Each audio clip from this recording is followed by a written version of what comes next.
Bonjour, aujourd'hui nous recevons Jérôme Jean-Jean. Voilà, soyez le bienvenu. Merci Monsieur Cuche. Voilà, vous êtes, nous vous recevons dans le cadre des entretiens de la Glorieuse que nous publions tous les mardis depuis 8 ans. Voilà. Ça faire. Vous êtes aujourd'hui délégué Les Républicains sur la première circonscription de l'Hérault. Oui. Vous êtes l'homme qui monte chez les Républicains, les discrets. J'en ai pas la conscience. Mais bon. Donc vous avez 52 ans, vous êtes avocat de droit public dans le cabinet SVA. Oui, c'est ça, c'est mon cabinet de... Vous êtes élu à Palavas en charge du commerce. Et donc vous m'avez dit que la succession de votre père n'est pas à l'ordre du jour. Et je vous le confirme. Voilà. Et la succession aux Républicains? Et la succession républicaine non plus. Nous avons un président en la personne. On va revenir, on va y revenir. On va y revenir. Alors non, mais c'est pas non plus à l'ordre du jour. Non plus? Non, non. C'est un peu un champ de mine. C'est un peu un champ de mine, les Républicains. Ben, c'est effectivement, il faut voir d'où viennent les Républicains. Il faut avoir effectivement l'actualité est compliquée pour les Républicains. Effectivement, on peut pas le cacher. On peut pas le cacher, mais il y a beaucoup de gens fidèles et de gens compétents dans ce parti. D'accord. Donc on va vous parler là de la une du prochain numéro, du numéro de la Glorieuse. Donc à la une, Clémenceau, la guerre des tranchées. Voilà, les copropriétaires d'un parking déclarent la der des der. C'est bien envoyé, la non? Der des der. Clémenceau, la der des der, la guerre des tranchées. Il y a du niveau. Il y a du niveau, oui, effectivement. C'est une affaire qui a un petit peu fait parler d'elle et qui n'aurait pas dû arriver. Vous la suivez un peu? Je la suis, je la suis depuis quelques années. Il s'agit d'une erreur de la métropole. Il s'agit d'une erreur, puisque effectivement, ce parking est à l'arrière plutôt de la ligne 5, de la future ligne 5 du tramway. Et cette ligne comporte des stations. Et une des stations a été positionnée devant ce parking. Ce qui s'est passé, c'est que on ne peut pas interdire à quelqu'un de rentrer ou de sortir chez lui. Donc, j'ai pu, avec les propriétaires de ces parkings, ce sont des vieilles familles de Montpellier, j'ai pu dire à la métropole que ils n'avaient pas le droit de boucher l'accès à une propriété. Et donc ils ont un petit peu cogité, et ils se sont rendus compte effectivement que ce parking ne devait pas être exproprié. Ils n'avaient pas prévu de l'exproprier parce qu'il était à l'extérieur de la ligne. Et ils ont donc dû mettre en place une expropriation pour l'expropriation d'un ouvrage qui n'est pas nécessaire au fonctionnement de la ligne. Et c'est là que c'est très particulier. C'est que quand on exproprie quelqu'un, c'est vraiment quelque chose qui est agressif et qui met les gens à plat. Quand on exproprie quelqu'un, il faut qu'on l'exproprie on exproprie parce qu'on va faire quelque chose du terrain ou du bâtiment que l'on exproprie. Or là, on achète un parking pour les besoins de la cause. C'est-à-dire pour ne pas se voir interdire l'accès à ce parking. Alors tout s'est fait dans la précipitation. Les justifications ont été, je dirais, pittoresques. Pourquoi la métropole exproprie ce parking? Parce que nous a-t-on dit non pas des drones, mais ces petits personnages de Star Wars là vont charger et décharger des marchandises qui viendraient du marché-gare et qui seraient stockées dans ce fameux parking K7. Personne n'y a cru, mais la procédure de référé, qui était la seule qui nous permettait de résister et de stopper l'expropriation, a été rejetée par le tribunal, parce que le juge a considéré que l'urgence, c'est sur la condition d'urgence, l'urgence à faire la station de tramway et la ligne 5 était plus importante que l'urgence qu'il y avait à protéger les propriétaires des parkings. Mais si on avait décalé de 10 mètres la station de tramway, le parking, il aurait pu être continue à être utilisé. Oui, bah, c'était bien évidemment la meilleure solution. Après, il y a eu des explications techniques, il y a peut-être des explications commerciales, il y a peut-être d'autres explications qui font que la métropole n'a pas souhaité déplacer c'est peut-être même pas 10 mètres, hein, de quelques mètres simplement cette fameuse station. Et ça aurait permis à des personnes dont certaines sont âgées et qui ont la voiture à proximité de leur logement de continuer à pouvoir descendre à leur voiture. Maintenant, et qu'est-ce qu'on va faire de ce parking maintenant? Ben, ce parking va être acheté, hein, par expropriation. Oui, l'expropriation a été rendue. Ce parking est donc propriété de la métropole. Et puis la métropole décidera de ce qu'elle en fait.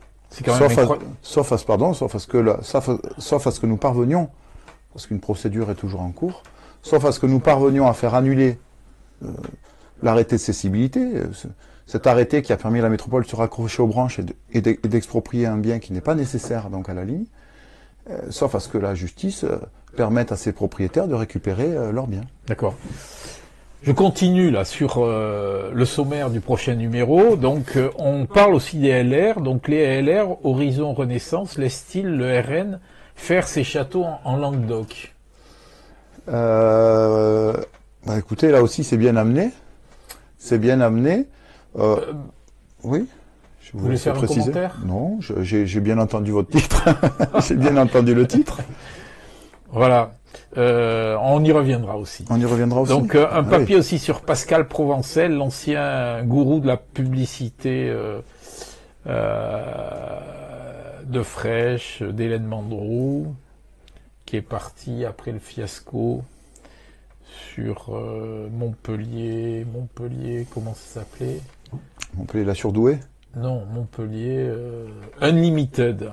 Ah oui, d'accord. Ça, il dépensait 11 millions d'euros et qui a coûté, entre autres, son élection à Monsieur Moore, l'ancien président de la métropole. On revient aussi sur Glucksmann qui vient à Montpellier. Oui, c'est la tournée des candidats, effectivement. Et on dit Delafosse superstar. Delafosse est le maire de Montpellier. Et les espaces verts, un business florissant, très florissant. On a sorti les budgets qui sont consacrés et à quelles entreprises ils sont alloués. Voilà un peu le sommaire du prochain numéro, Monsieur Jean-Jean. Il est croustillant. Alors, bon, la guerre des tranchées, on en a parlé, donc on ne revient pas trop là-dessus. Oui. Alors, vous travaillez aussi sur le contournement est à Montpellier. Ouest, pardon. Ouais, ouest, là, parce que l'est est dans les cartons également. L'ouest est, je dirais, d'intérêt général. C'est comme ça que je le vois. Hein, parce que ça permettrait de délester l'avenue de la Liberté des personnes qui vont de l'autoroute A9 à l'autoroute A75 en direction du Massif central. Donc je pense que le projet est d'intérêt général. En revanche, ce qui me dérange un petit peu, c'est que j'ai le sentiment qu'on donne plus d'intérêt à l'aspect écologique du dossier qu'à l'aspect humain et commercial. Et ça me déplaît vraiment très fort.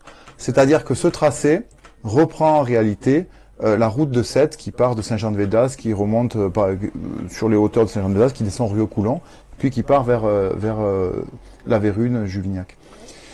Et pour éviter certains espaces qui sont déjà bien dégradés, mais qui sont quand même considérés comme naturels, on va élargir cette route. Et en élargissant cette route, on impacte un certain nombre de propriétés, de commerces, de l'enseigne Macadam, pour pas faire de publicité, jusqu'à l'enseigne Fourcadier, Iveco, etc., avec des dizaines d'emplois. Et j'espère, et je suis à l'œuvre pour ça, que Vinci Autoroute, qui est le maître d'ouvrage du projet, va être à l'écoute jusqu'au bout des personnes, des commerces qui sont impactés. J'ai ce sentiment. J'ai le sentiment que le dialogue existe, mais les commerces ne sont tous pas encore sauvés. D'accord. Parce que c'est surtout les commerces sur cette partie de Saint-Jean-de-Védas, là, autour du carrefour, là, qui vont être expropriés est spolié, quoi. Parce qu'ensuite, il y a très peu de commerce, en fait. Après le Rieux-Coulon, il y a très peu Après, de il y en commerce. a très peu. Alors, le mot spolié est fort et ne m'appartient pas. Mais effectivement, quand on élargit une route et que l'emprise, l'assiette de la nouvelle route arrive très très proche du bâti en lui-même, donc ces commerces peuvent perdre du parking, peuvent perdre des accès, peuvent perdre des terrasses. Effectivement, il y a le train Fougas, il y a une pizzeria qui est un peu plus loin, etc. Mais je répète que l'équipe de Vinci Autoroute est à ce jour à l'écoute, et je désespère pas, en tout cas pour les dossiers dont je m'occupe, de pouvoir trouver des accords satisfaisants pour les deux parties. D'accord, ben, je vous le souhaite. Je vous remercie. Je vous le souhaite. Je vous remercie. Donc, on va parler politique un peu. Donc, avec Oui. 3% à Montpellier, les LR sont-ils finis? Oh, je pense que la politique, c'est une question d'hommes, avant tout. Et ces hommes-là, les LR sont dans le creux de la vague. Et ces hommes-là n'ont pas permis à une certaine partie de la population de se dire, bah, tiens, finalement, ils sont pas mal, ou il est pas mal, on va le suivre. Donc, effectivement, dans cette configuration, le dernier qui ait fait un bon score était Jacques Domergue, à l'époque. Dans cette configuration, les LR sont dans le creux de la vague. Ils font les frais de l'émiettement de la politique, avec énormément de partis. Ils font les frais également de la situation de notre pays. Hein. On a un pays qui est dans une situation difficile d'un point de vue économique et de sécurité notamment. Et à ce jour, les LR n'ont pas, malgré de bonnes idées, malgré des personnes compétentes, n'ont pas réussi à se redresser et à repartir de l'avant. Mais je suis persuadé que ça arrivera. Est-ce que Alexandre Larue a eu raison de soutenir Delafosse? Alexandre, oui, Alexandre Larue, c'est ça. Oui. Oui. Bon, c'est un ami. Je n'aurais pas fait comme il l'a fait. Donc, mais il a eu tort.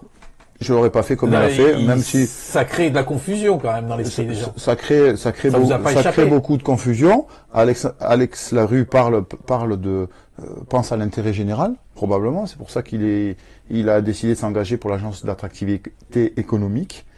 Mais moi j'ai peut-être pas le même degré d'engagement que le sien, et j'aurais pas fait ce qu'il a fait.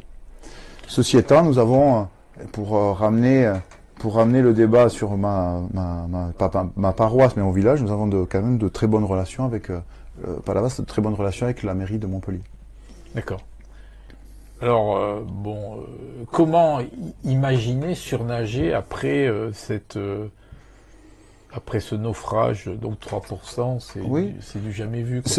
J'appelle ça un naufrage, hein, vous m'en voudrez pas. Non, mais parce que moi je suis quelqu'un de fidèle, de loyal, et j'entends que c'est un naufrage. Quand on est à moins de 5%, alors qu'on était au pouvoir il y a quelques années, bien évidemment.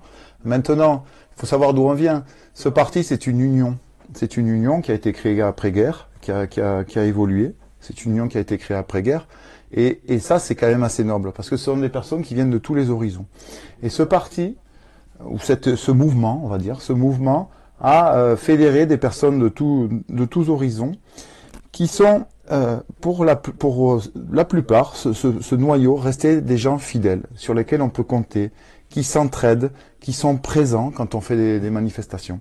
Alors effectivement, cet émiettement, et puis des échecs successifs, j'en veux à personne, des échecs successifs ont fait que on est tombé à un niveau qui confine, qui est très très faible. Maintenant, il y a trop de gens de valeur. Et il ne faut pas non plus assimiler le Montpelliérain, où là c'est effectivement à ce jour un petit peu en difficulté, un petit peu beaucoup. Le département de l'Hérault, c'est un petit peu en difficulté. Et le reste de la France. Parce que quand vous regardez, que ce soit dans les collectivités locales ou chez les parlementaires, il y a beaucoup d'élus, les républicains. Et il y a beaucoup d'élus compétents, il y en a un de tout cela qui va décoller et le peuple le suivra. D'accord. Est-ce qu'on peut dire que le CLAPAS, parce que bon, on parle ensuite on parlera de Palavas, mais le CLAPAS Ça rime. est définitivement une terre aride pour les idées des républicains. Il faut pas dire définitivement. C'est une question de travail, c'est une question de proximité avec la population. Il faut labourer, c'est le laboureur. La politique, c'est le labour, je pense. Et c'est pour ça que rien n'est irrémédiable, rien n'est définitif. Rien n'est définitif. Votre regard sur le bilan de Michaël Delafosse, après 4 ans, après 4 années? C'est un jeune maire qui fait preuve de dynamisme, mais qui qui a été enfermé, je pense, dans une idéologie écologique ou écologiste, je ne sais pas comment on dit. Je pense pas qu'il ait eu la totale maîtrise de son programme et de ses actions. Mmh. Et du coup, et ça c'est un petit peu à l'image du pays, c'est-à-dire que cette écologie punitive, en fait, qui va desservir le pays et non pas lui rendre service à l'arrivée, a fait que la voiture a été bannie, que l'activité économique à Montpellier s'est ralentie, même si Monsieur Delafosse en a pris récemment conscience et a engagé des ateliers pour relancer le logement notamment. J'imaginais que j'ai pas la même vision des choses, que ce soit sur l'aménagement, que ce soit sur les déplacements, que ce soit sur la sécurité, hein, parce qu'on a quand même une ville qui est, de ce point de vue-là, très dégradée, même si, de nos jours, il est très difficile quand même, tenant le désengagement de l'État, d'assurer la sécurité d'une collectivité. D'accord. Et qu'est-ce qu'il faut faire pour remobiliser ces électeurs dans une situation comme la vôtre sur Montpellier? Vous voyez quoi? Je vois d'abord, parce qu'avant les municipales, il y a d'autres élections. Alors je ne les ai pas toutes en tête, mais effectivement, la présidentielle arrivera après. Un mouvement, c'est une vague de fond. C'est une vague de fond qui n'est avant tout pas locale. Je pense qu'elle est avant tout nationale. Donc cette vague, cet homme, cette équipe doit arriver pour pour recréer ce mouvement. À Montpellier, il faut travailler. Il faut travailler. J'en avais parlé à l'époque avec Alex Larue, mais bon, vous savez, comme on dit, les conseilleurs sont pas les payeurs. Et moi, ce que je pense, c'est qu'il faut d'abord aller voir les gens, aller dans tous les quartiers de la ville pour discuter avec eux, leur dire, mais moi, vous savez, moi, je suis aussi capable que la municipalité actuelle ou que quelqu'un d'autre de construire des logements sociaux, de développer des clubs sportifs, des équipements publics. J'ai aussi cette capacité.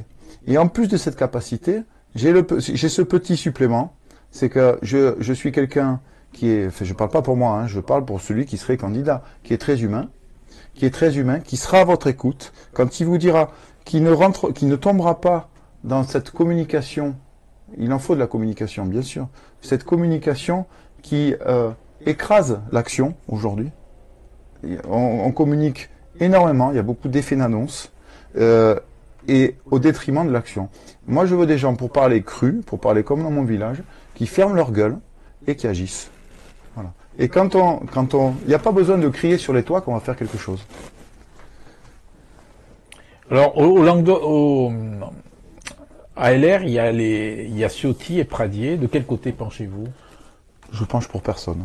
À mon niveau, je n'ai pas un niveau dans le parti et dans mon engagement suffisant pour pencher pour quelqu'un. Moi, je fais partie d'une équipe. Depuis très longtemps, je suis loyal avec cette équipe.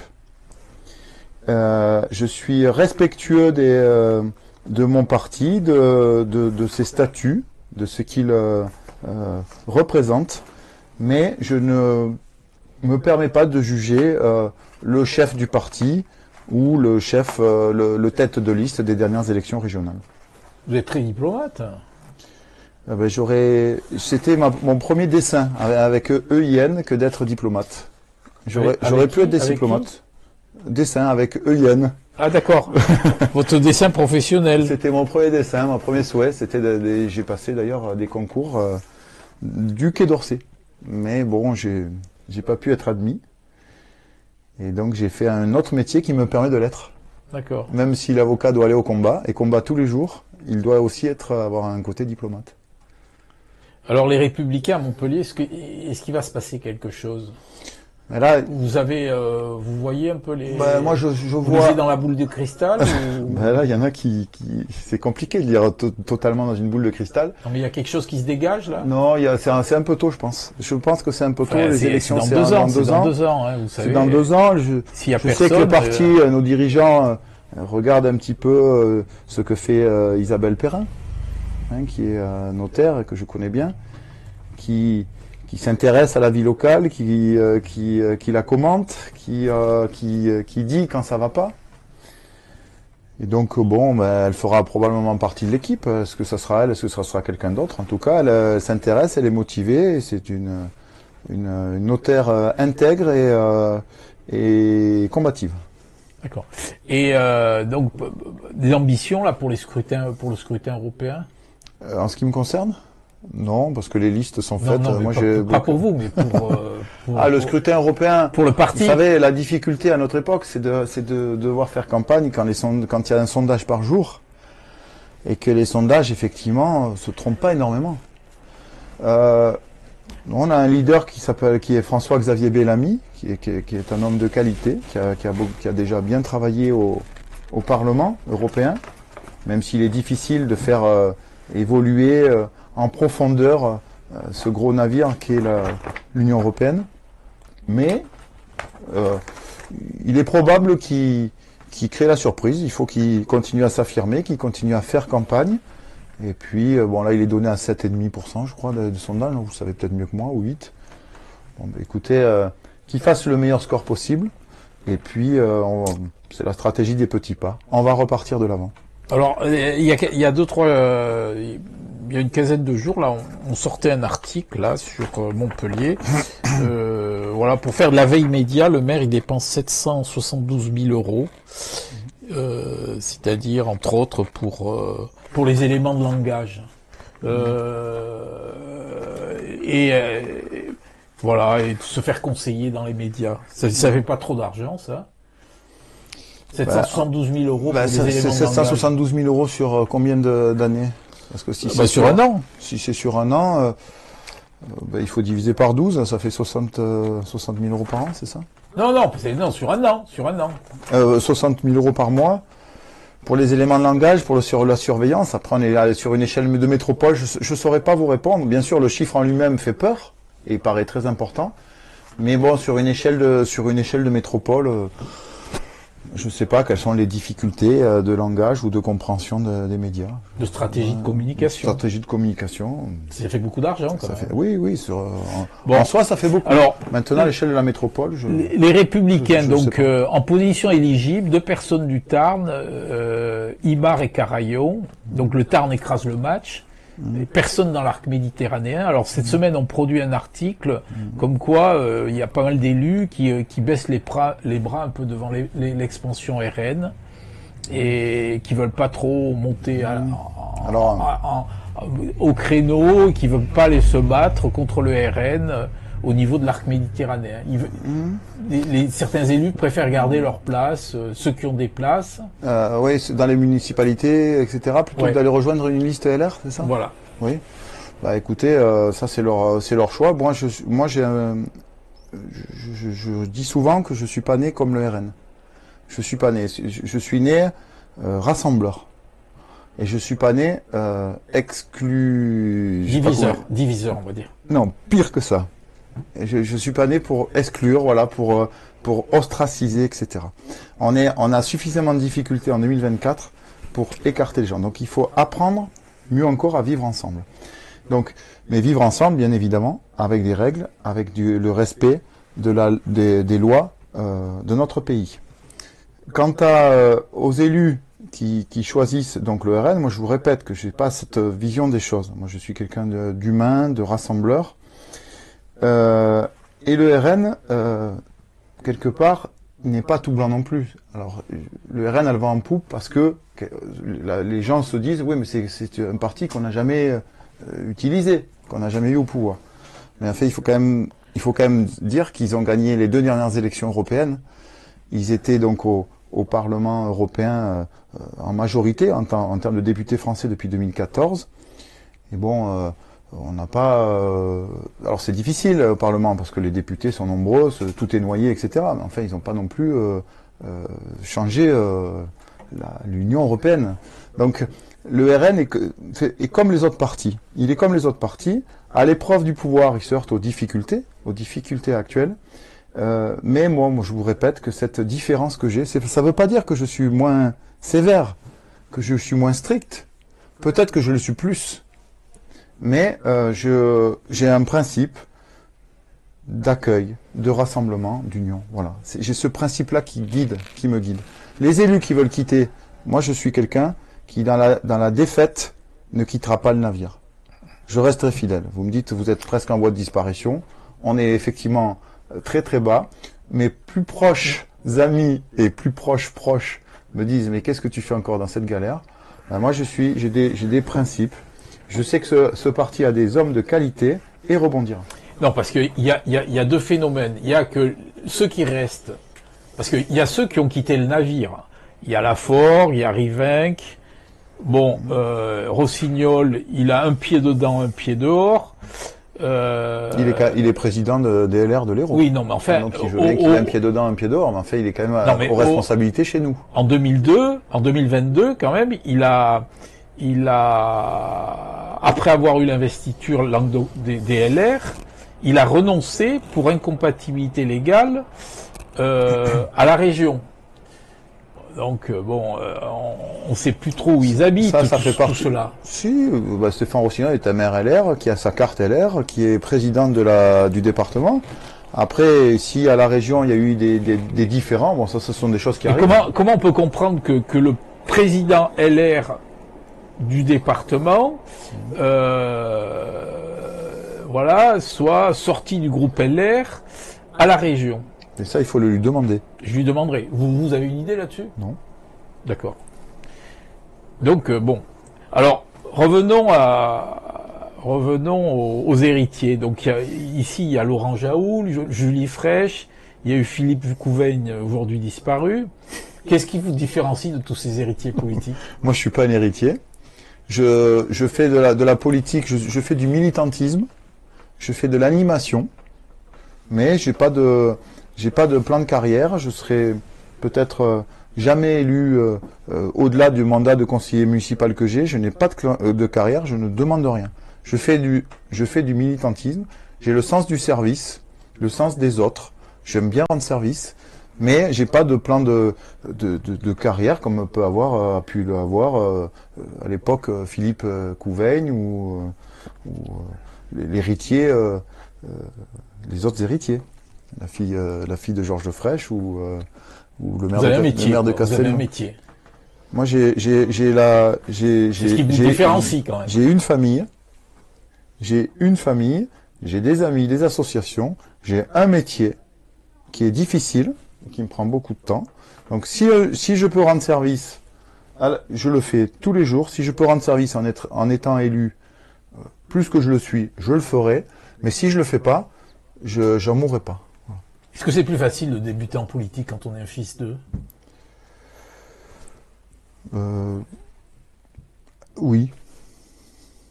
Ça dépend le père qu'on a. Ça dépend le père qu'on a. Ça dépend le père qu'on a. Ça dépend le père qu'on a. Moi, j'ai été bien accueilli au conseil municipal. J'ai un père qui ne me fait pas de cadeaux. Qui me laissera aller chercher quelque chose si un jour je dois y aller. Et donc, je ne devrais une éventuelle élection qu'à moi.